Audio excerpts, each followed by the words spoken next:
Janasena party MLC K Nagababu సోమవారం విశాఖపట్నంలోని సీతంపేటలో party కార్యాలయంలో నేతలతో సమావేశమయ్యారు. అయితే ఈ సమావేశం అనుకోని రీతిలో వివాదాస్పదంగా మారింది. పార్టీకి చెందిన మహిళా నాయకులు తమ అసంతృప్తిని బహిరంగంగా వ్యక్తం చేయడంతో సభలో ఉత్కంఠ నెలకొంది. 15వ వార్డు జనసేన అధ్యక్షురాలు కళ సభలో మాట్లాడుతుండగా పార్టీ నేతలు కార్యకర్తలకు ఎలాంటి పనులు జరగడం లేదని వాపోయారు. మీ వెనక మేమెందుకు రావాలి? మా కార్యకర్తలు ఈ ప్రశ్న చేస్తున్నారు, వారికి ఏం చెప్పాలి అని కళ ప్రశ్నించారు. ఆమె మాట్లాడుతుండగానే మైక్ ను కట్ చేయడం వివాదాస్పదంగా మారింది.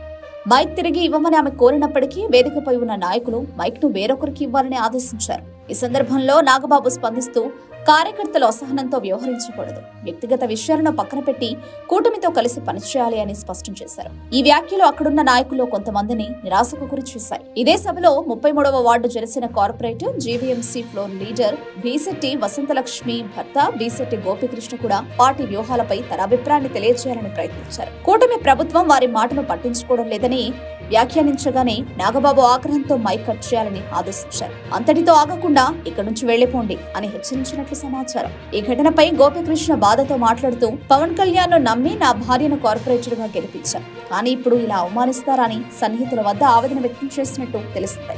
ఈ సంఘటన జనసేనలోని అంతర్గత అసంతృప్తిని బయటపెట్టిందని చెప్పవచ్చు. పార్టీ శ్రేణుల మధ్య సమన్వయం కరువవుతుండడం, పునాది స్థాయిలో పనిచేసే కార్యకర్తలు నిరుత్సాహానికి లోనవుతున్న విషయం స్పష్టమవుతోంది.